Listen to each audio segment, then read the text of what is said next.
Queridos amigos, boa noite. Que as bênçãos de Jesus possam envolver os nossos corações em muita paz, em muita harmonia, com grande alegria que hoje nós nos encontramos reunidos para podermos dialogar em torno do Evangelho de Jesus à luz da doutrina espírita. Hoje o nosso encontro virtual, por este canal da Sociedade Espírita Maria de Nazaré, da cidade de Curvelo, no interior de Minas Gerais. É sempre muito bom podermos ter a ocasião de entrelaçar os nossos corações, as nossas mentes, para o nosso aprendizado, para que possamos juntos entrelaçar as nossas mentes e vibrarmos em favor de um mundo melhor, a começar por nós mesmos. Hoje o tema que nos foi proposto é a porta estreita. Mas antes de nós iniciarmos as nossas reflexões, vamos convidar aos nossos queridos internautas para que possamos elevar os nossos pensamentos ao mais alto e realizarmos a nossa prece de abertura. Ave Maria, cheia de graça, o Senhor é convosco. Bendita sois vós entre as mulheres, bendito é o fruto do vosso ventre, nasceu Jesus. Santa Maria, Mãe de Jesus, rogai a Deus por nós, ainda pecadores, agora e na hora do nosso desencarne.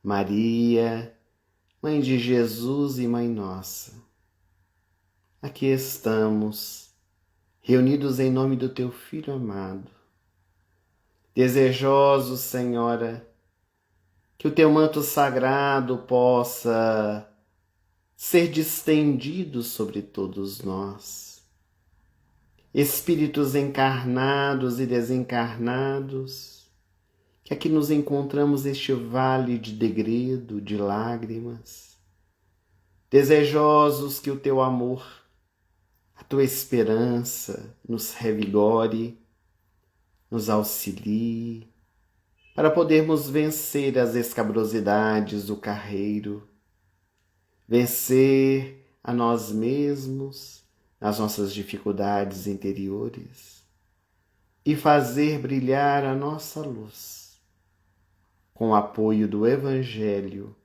do Teu Filho amado. Sê conosco, Senhora, nessa noite, abençoando cada lar aqui representado. Muito obrigado e sê conosco hoje e sempre. Quando nós recorremos às páginas do Evangelho de Jesus, do Novo Testamento, nós vamos encontrar por 2 vezes os evangelistas se referindo a essa passagem que hoje nós vamos estudar, a porta estreita. Tanto o evangelista Lucas quanto Mateus trazem de um modo diferente, mas com a mesma essência, este ensinamento trazido pelo Mestre. Lucas então registra: serão poucos os que se salvam? Esforçai-vos por entrar pela porta estreita. Vos asseguro que muitos procurarão transpô-la e não a poderão. Quando o pai de família houver entrado e houver fechado a porta, e vós começardes a dizer e bater: Senhor, abre-nos. Não sei de onde sois, responderá ele, mas bebemos e comemos contigo. Afastai-vos de mim, todos vós que praticais a iniquidade. Então haverá pranto e ranger de dentes. Entrai pela porta estreita, porque larga é a porta da perdição, e espaçoso o caminho que a ela conduz. Essas últimas palavras são registradas pelo evangelista Mateus. Quando nós nos encontramos encarnados aqui na Terra, ou mesmo no mundo espiritual, nós somos dotados da liberdade de escolha.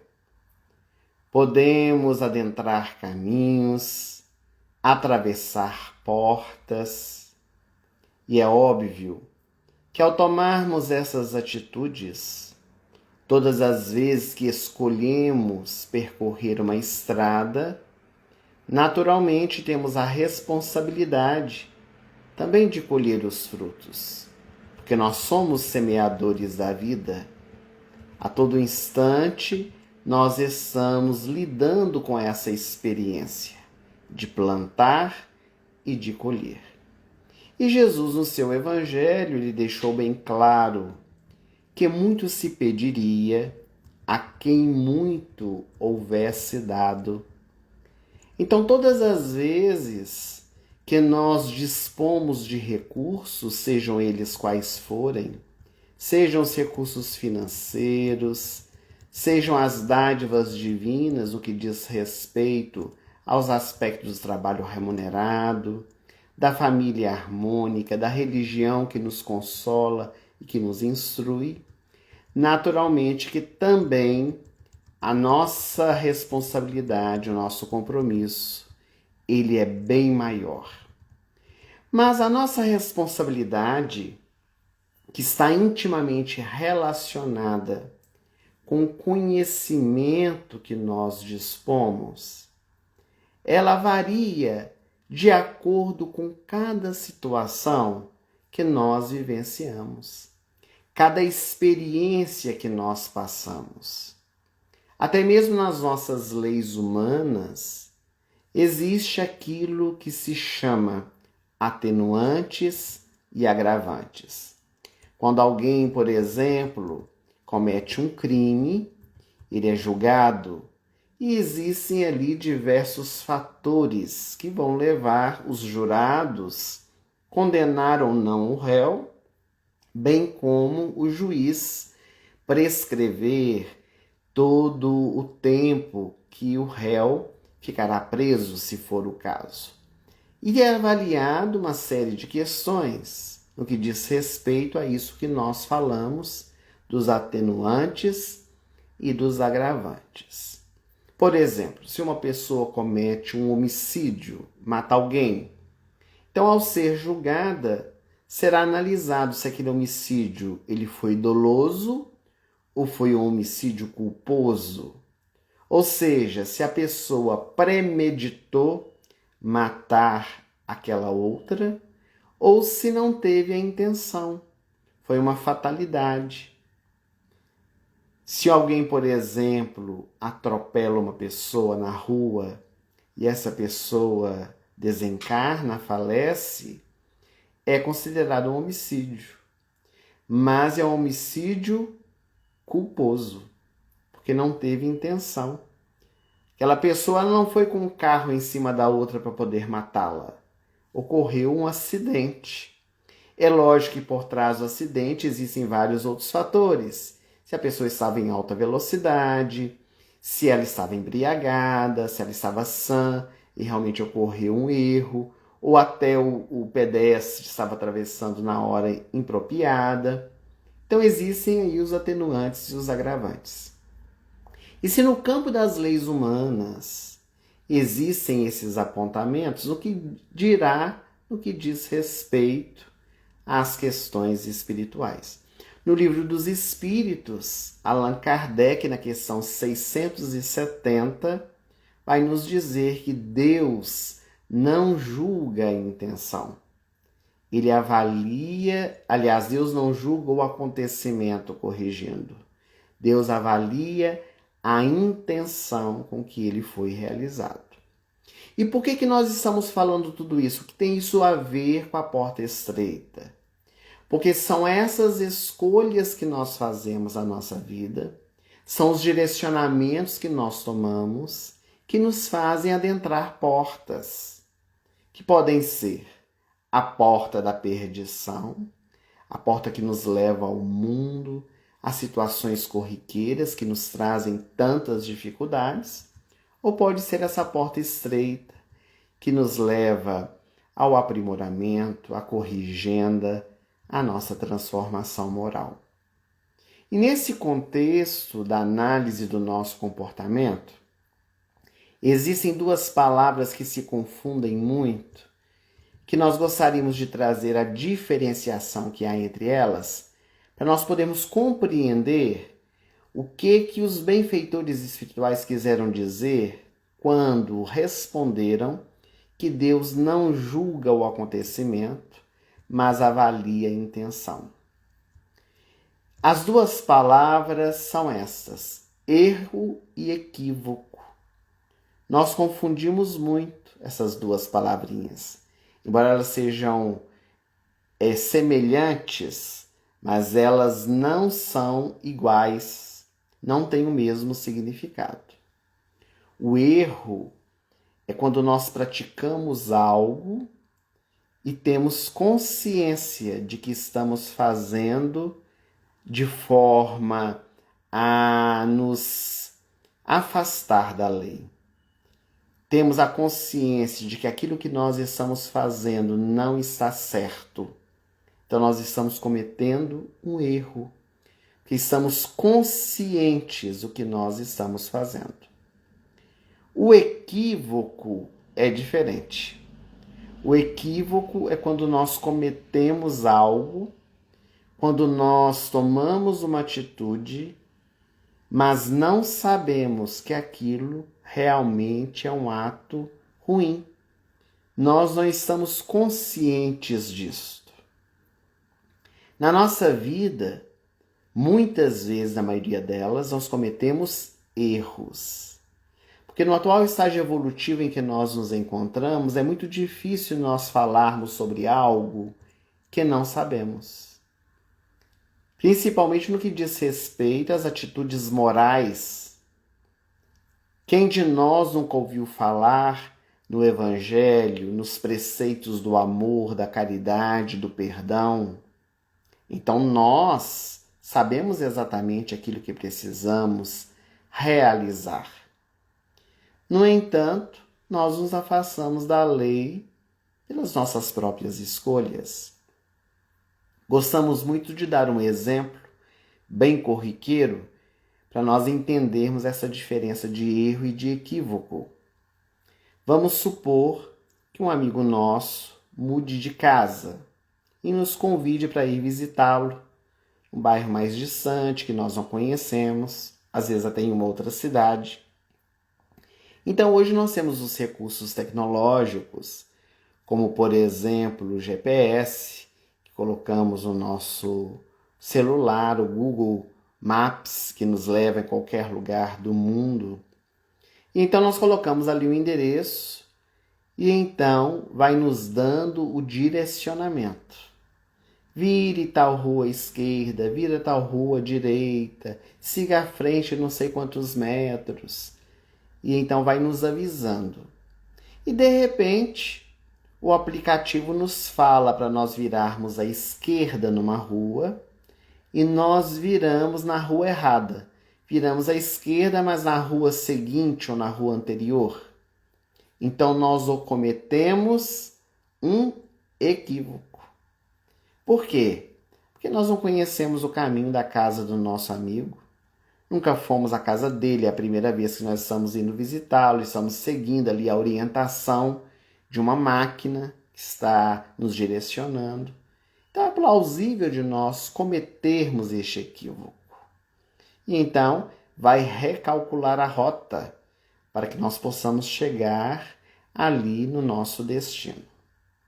Mas se por acaso nós estamos lá no supermercado fazendo compras e a hora de pagar no caixa, a vendedora nos dá o valor, nós tiramos o dinheiro, entregamos para ela e na hora do troco nós percebemos que ela nos dê o troco a mais.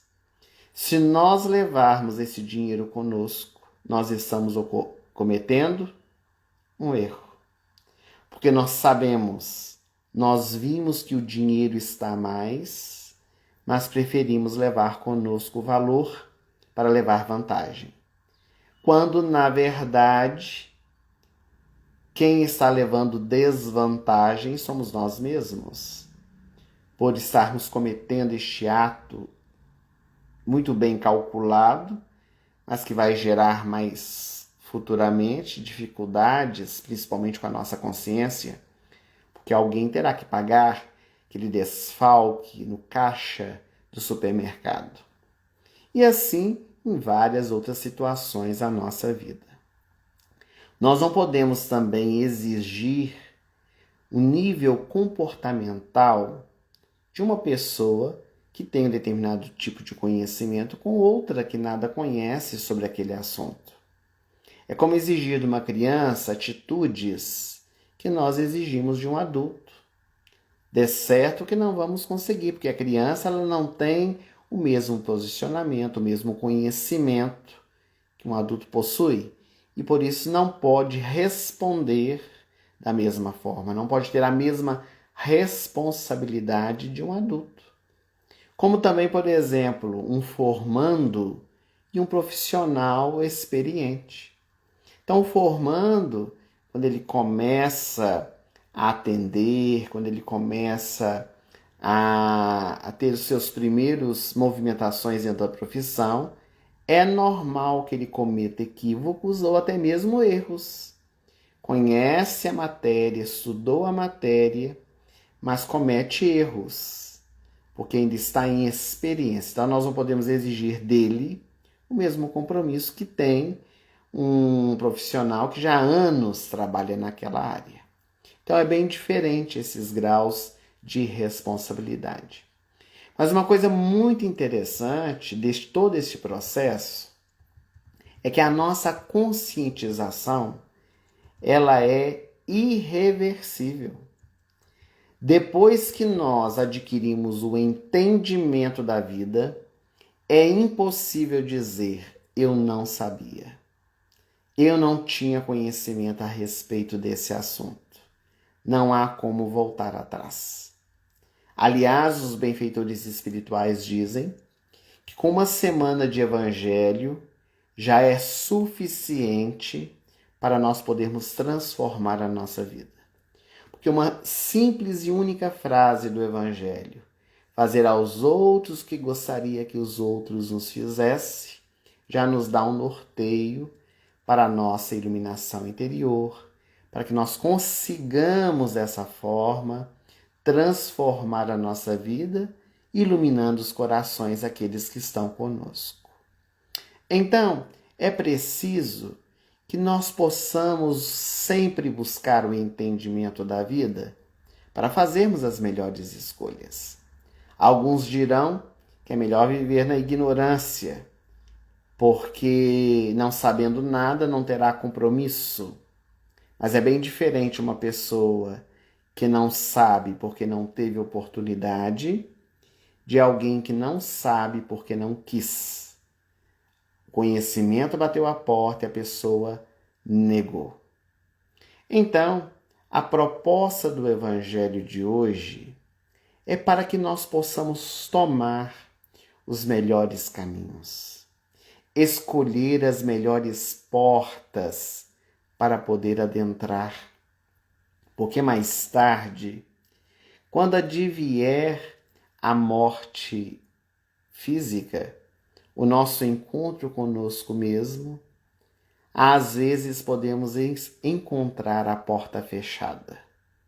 O texto de Lucas nos diz isso, que os servos, os companheiros, baterão a porta insistentemente e o Senhor dirá: não vos conheço. E aqui está algo muito claro para o nosso coração. A diferença que há de frequentar templos religiosos e de estar dentro deles. Ou seja, de estar espírita ou ser espírita. Porque muitos de nós estamos no espiritismo. Entramos para o espiritismo, mas o espiritismo não entrou dentro do nosso coração. Ou entramos para o evangelho, mas o evangelho não está ainda entronizado dentro de nós.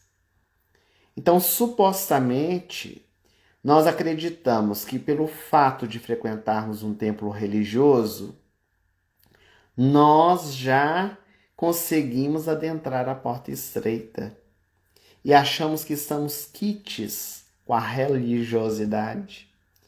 Mas, na verdade, precisamos fazer muito mais. Jesus já houvera dito: nem todos aqueles que dizem Senhor, Senhor, entrarão no reino dos céus. Deolinda Amorim, dos grandes estudiosos do nosso movimento espírita, ele apresenta uma classificação muito interessante. Ele já está desencarnado, mas legou para todos nós essa pesquisa muito interessante, onde ele apresenta basicamente 2 tipos de espíritas: os espíritas operantes e os espíritas contemplativos. E ele vai dizer que dentre essa classificação, a grande chave que compõe o nosso movimento espírita são dos espíritas contemplativos. Aqueles que achamos lindo o espiritismo para os outros. Aqueles que quando lemos uma mensagem, aqueles que quando escutamos uma palestra como esta, ou quando estamos realizando o culto com a nossa família, pensamos assim: nossa, essa mensagem é para fulano de tal. Nossa, ciclano tinha que estar aqui escutando isso. Nossa, essa mensagem aqui serviu direitinho para você, né? Você lembra hoje de dia o que aconteceu aqui em casa? Então nós começamos a transferir o que é para nós, para os outros. Isto é contemplação. Isso é nós não estarmos entronizando a mensagem dentro do nosso coração. E os espíritas operantes, que é uma pequena chave, são poucos, somos aqueles que já conseguimos esforçar por ser melhor, que já entendemos, contextualizamos os ensinamentos e tentamos, é claro, dentro do possível, vivenciá-los. Não somos perfeitos, mas estamos a cada dia nos esforçando para isto. E é esse trabalho, esse esforço, essa boa vontade que nos faz atravessar a porta estreita, que nos ajuda a lidar com essas experiências que nós vamos tomando, nós vamos vivenciando, porque vai nos fortalecendo na caminhada de forma a sermos melhores a cada dia. Quando nós líamos este ensinamento da porta estreita, muitas vezes nós ficávamos inculcados a respeito disso. Será que temos que fazer o que para atravessar essa porta? Que porta seria esta? Quando nós estivemos visitando Israel pela primeira vez, as terras por onde Jesus passou, especificamente na cidade de Nazaré, que foi a cidade onde ele viveu durante muito tempo, nós visitamos uma região dentro da cidade de Nazaré que se chama Nazaré Village. É uma vila que foi criada como se fosse um museu a céu aberto, onde eles recriaram toda a vivência da época de Jesus. Então, quando nós entramos ali, percorremos caminhos a céu aberto, nós vemos as casas, vemos o estilo de vida. Então as pessoas ali dentro, são os personagens, estão vestidos da época de Jesus. Tem os pastores cuidando das ovelhas, tem os trabalhadores da agricultura, tem a representação de muitas das parábolas de Jesus, a parábola do semeador, tem ali o jumentinho, as ovelhas. tem o templo para ser visitado, as casas como eram construídas, os sepulcros. E logo na entrada desse museu há uma porta grande, mas muito baixa. É uma porta muito pequena. Nós ficamos ali inculcados com aquela porta, porque é por ela que nós íamos entrar. Então o guia que nos acompanhava, ele começou a fazer o trabalho por ali, explicando a porta estreita.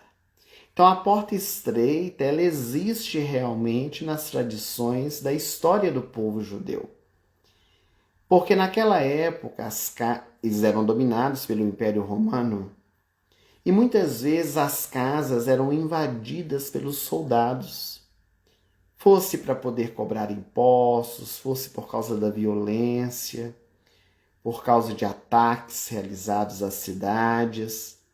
Então o que eles faziam, os soldados romanos? Eles arrombavam as portas e entravam com o cavalo dentro das casas para poder destruir, poder matar, a depender de qual era a situação vivenciada. Então o que os judeus fizeram? Começaram a construir as portas mais baixas, mais estreitas. Primeiro, que impedia que o cavalo entrasse dentro de casa. E segundo, que tornava mais difícil a invasão dos soldados romanos. Os soldados romanos, eles tinham um físico bem diferente, eram treinados, eram homens-arrões muito fortes. Então, para eles entrarem também, passar por aquela porta estreita, era muito mais difícil. E isso impedia que muitos desastres pudessem acontecer, ou que muitas coisas negativas pudessem se dar. Então, a porta estreita que Jesus se refere é essa porta pela qual nós temos dificuldade de entrar, de atravessar, porque larga é a porta da perdição. Mas, quando nós atravessamos essa porta, nós encontramos uma outra realidade. Essa tão sonhada felicidade que nós buscamos tanto. E ao atravessar a porta larga da perdição, nós encontraremos prantos e ranger de dentes. Porque, a princípio, atravessar a porta larga da perdição é a alegria fugaz, passageira, que logo, logo passa, que logo, logo nós não conseguimos permanecer com ela, porque não tem bases seguras. Já a porta estreita é aquela que cria em nós segurança, que nós desenvolvemos dentro do nosso coração a certeza de que estamos fazendo aquilo que é correto. Mas o que é preciso fazer para adentrar essa porta estreita? Será que é preciso fazer um regime, emagrecer? De certo que uma linguagem simbólica, poderíamos dizer que sim.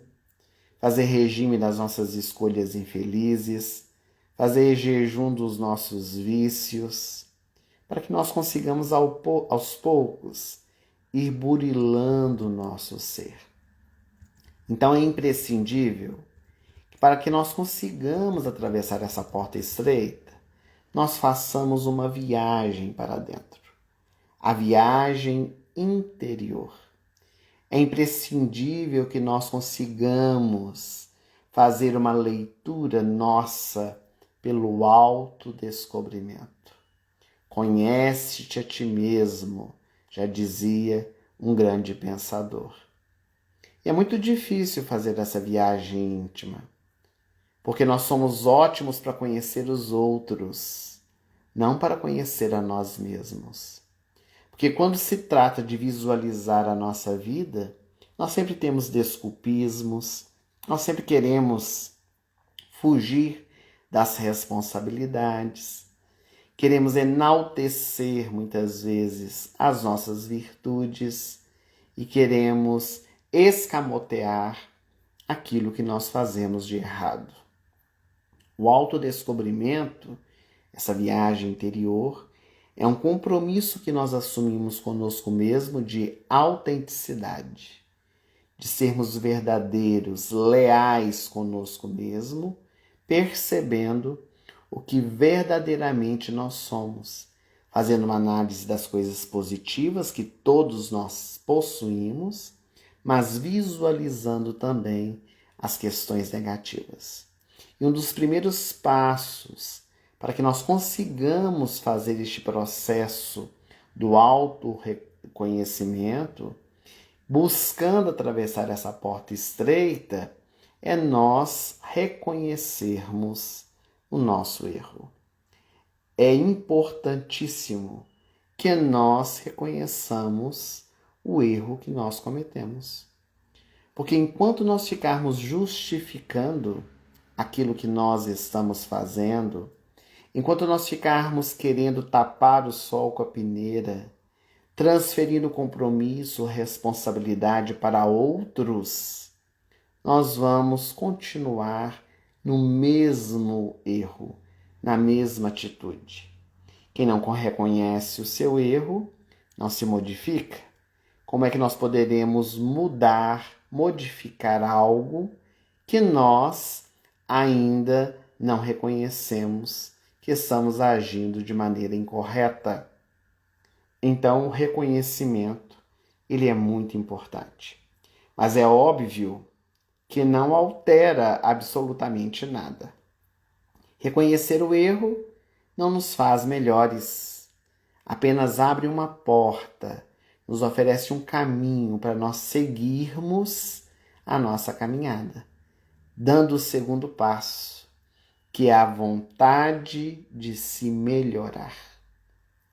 É preciso ter vontade de transformar, de sair daquela condição para uma melhor. Porque se nós reconhecemos o nosso erro, mas ficarmos envolvidos pela culpa, se nós reconhecermos o nosso erro, ficarmos chorando 24 horas, reclamando, querendo encontrar responsáveis por estarmos agindo daquela forma, continuaremos estagnados, não conseguiremos seguir adiante. Mas a partir do instante em que nós manifestamos dentro do nosso coração essa vontade, que essa mola propulsora, nós conseguiremos sim levantar, seguir adiante e buscar a grande renovação, porque esse é o propósito do processo do autodescobrimento. Mas muitas vezes, quando nós começamos este empreendimento, quando nós reconhecemos o nosso erro, temos a vontade de poder modificar, surge um entrave, surge uma dúvida no nosso coração, na nossa mente. Porque nós começamos a acreditar que a nossa atitude, ela não fará diferença alguma. É o famoso todo mundo faz. Mas por que eu vou mudar a minha vida? Todo mundo faz. Houve uma época, hoje em menor escala, que os governos, de uma maneira geral, das nossas cidades, dos nossos estados e nosso país, conclamavam o racionamento de água. Houve uma época que foi muito solicitado isso. Ainda hoje nós precisamos aprender a racionar a água, é claro, mas teve um tempo em que esse pedido era feito com veemência por causa da situação grave que estava vivendo as nossas cidades, com a escassez da água, os reservatórios muito baixos.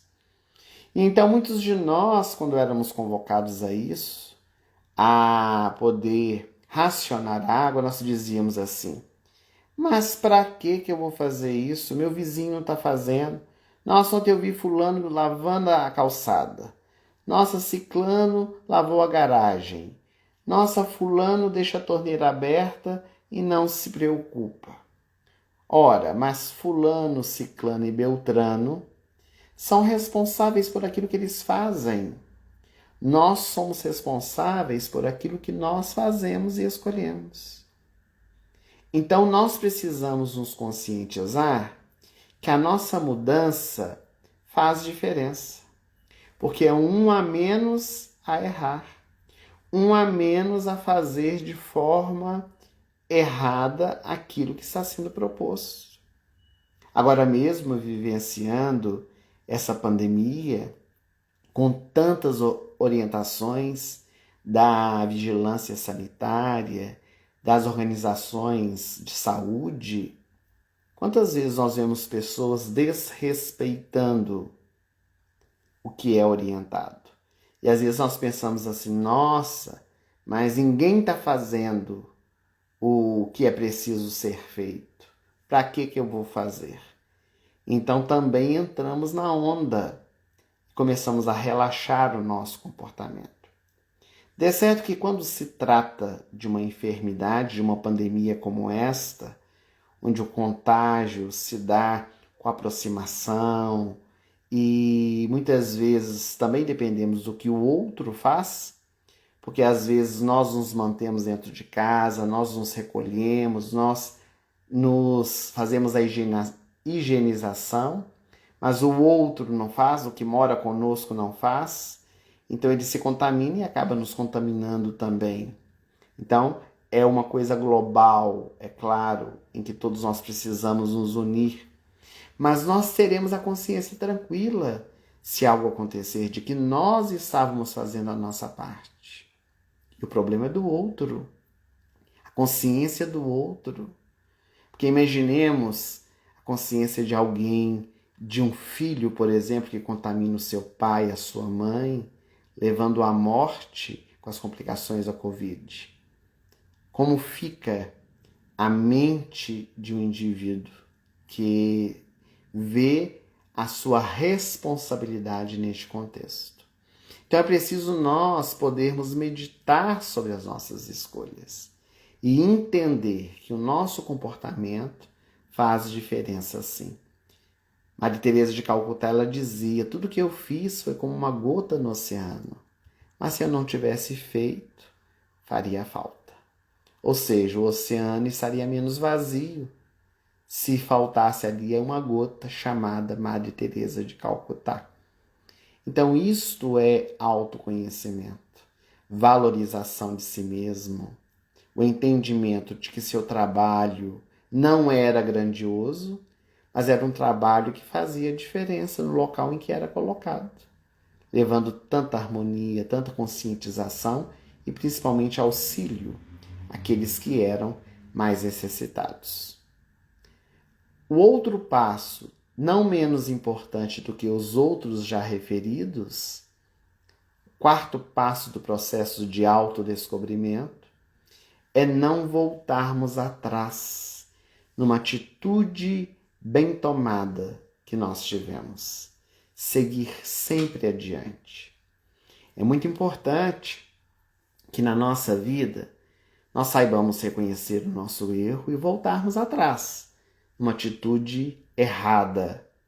Mas quando se trata de posturas positivas, posturas do bem, posturas que nos elevam e que nos levam também à transformação, é imperioso nós não voltarmos atrás, mantermos aquela decisão acesa dentro de nós. É difícil, que às vezes nós caímos, nós nos levantamos, nós somos suscetíveis ao erro a todo instante, mas nós conseguiremos se tivermos a força de vontade, se reconhecermos que estamos fazendo a diferença nesse processo.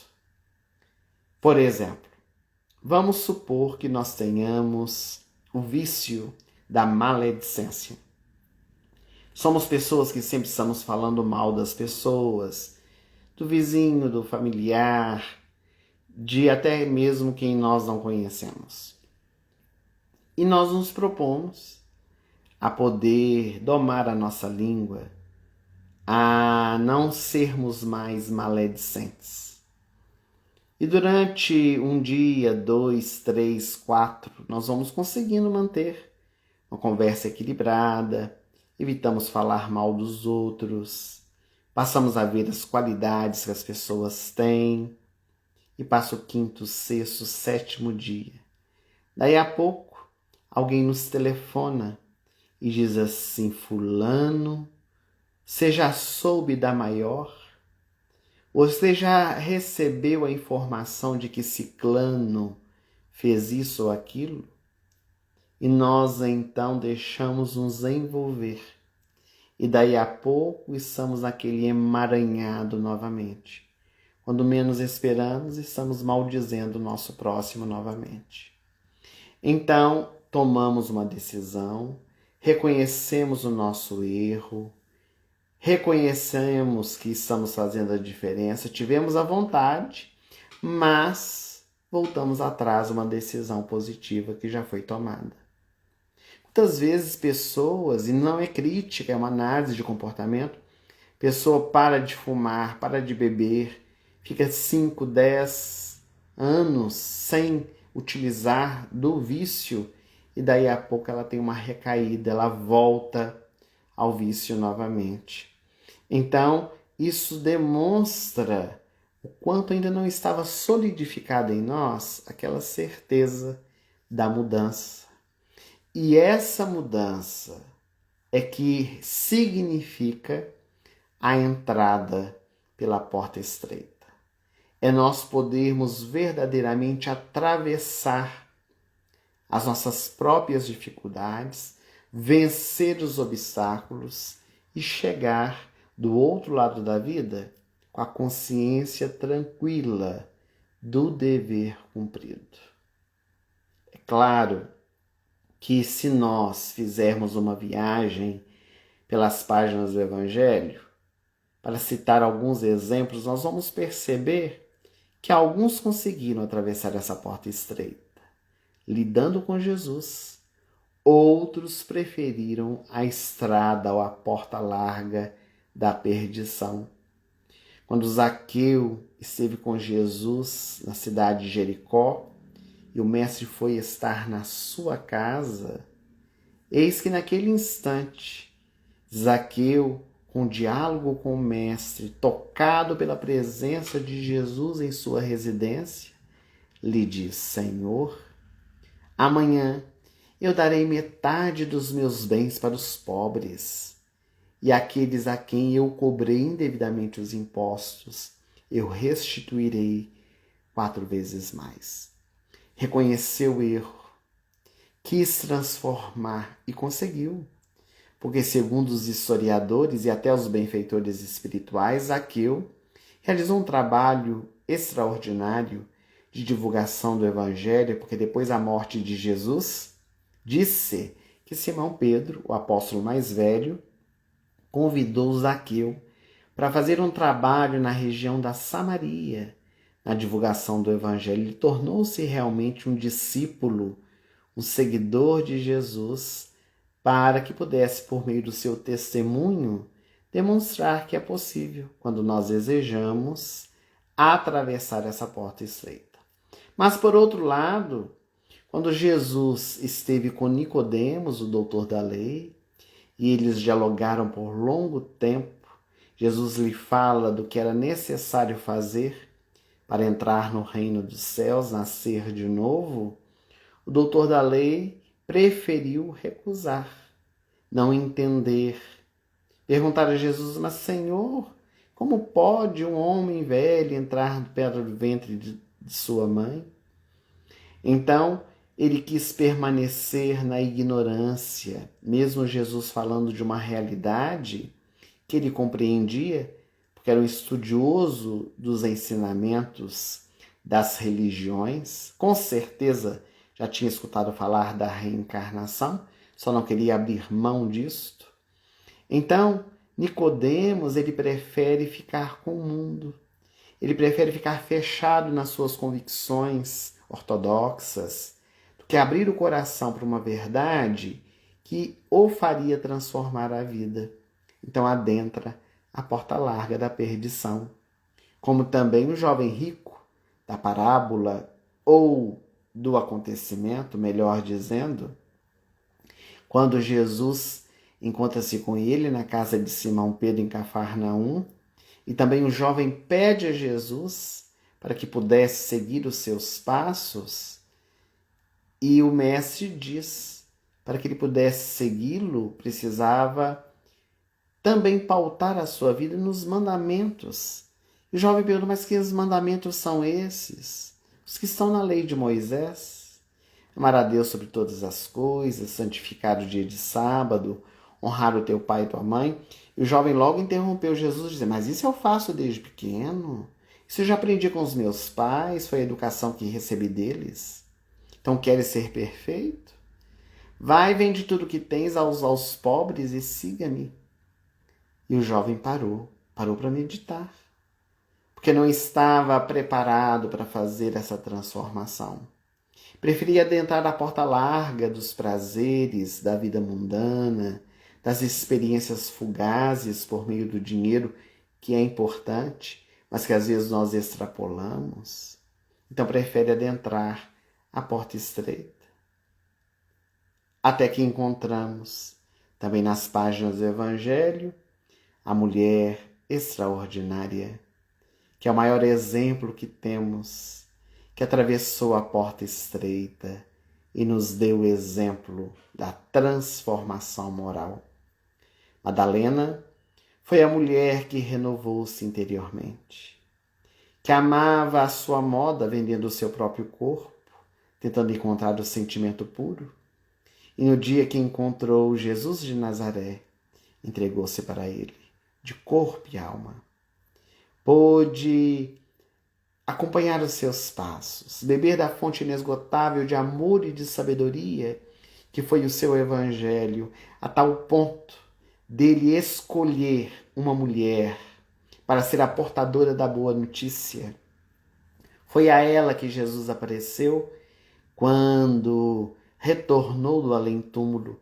Poderia ter escolhido tantos homens amados por ele, mas escolheu uma mulher que deu a maior e a mais bela notícia que o mundo pudesse escutar, que Jesus estava vivo.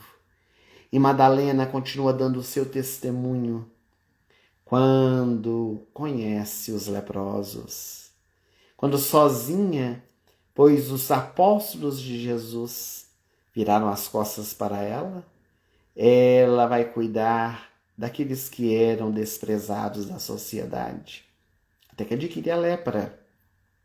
Na convivência com eles, depois de 10 longos anos de trabalhos ininterruptos, e ela vê a sua beleza ser carcomida pela dor. Ela vê cada dia mais a beleza do seu corpo ser perdida nas feridas que se abrem, nas manchas avermelhadas, nos membros que se destendem. E ela então morre nos braços de Maria Santíssima, quando sai fugida ali do Vale dos Leprosos, o cemitério dos mortos-vivos, e vai para Éfeso, onde à época morava Maria, e ali, na cama de Maria, mãe de Jesus e mãe nossa, ela retorna à pátria espiritual. E quando o espírito se desprende do corpo, que o corpo é uma quimera, o espírito é imortal, Madalena, com a força do pensamento, ela retorna à cidade de Cafarnaum, estaria às margens do Mar da Galileia, local onde ela conheceu Jesus. E quando está diante do mar, aquelas águas calmas a banhar os seus pés espiritualmente, eis que à sua frente surge Jesus, as mãos distendidas, o sorriso nos lábios e a voz dúlcida a lhe dizer: vem, minha filha, atravessaste a porta estreita, vem agora e ser feliz. Que nós possamos também atravessar a porta estreita. Que nós consigamos, meus amigos, vencer a nós mesmos, trabalhando os recursos dentro do nosso coração da transformação moral, deixando de lado os nossos vícios para despertar na nossa intimidade as qualidades e virtudes. Nós só temos a agradecer o carinho da presença de todos vocês, agradecer pela oportunidade que nos foi conferida pelo SEMAN de Curvelo para este encontro virtual, desejosos que outras oportunidades possam se fazer, que nós consigamos nos fortalecer cada vez mais, seguir adiante, tendo como lema o Evangelho de Jesus. Para finalizarmos o nosso encontro, elevemos os nossos pensamentos e oremos a Jesus. Senhor e Mestre, recebe no teu coração neste instante a nossa gratidão por mais esse encontro virtual, por mais este momento de aprendizado. Que possamos, Senhor, encontrar no teu Evangelho os direcionamentos, o lenitivo para a nossa jornada. Que consigamos atravessar essa porta estreita para podermos nos deparar com uma realidade melhor, para que possamos encontrar a tão sonhada felicidade. Vem, Senhor, ter conosco. Abençoa-nos e ilumina-nos, hoje e por todo sempre. Que assim seja. Uma boa noite para todos nós e até breve, se Deus quiser.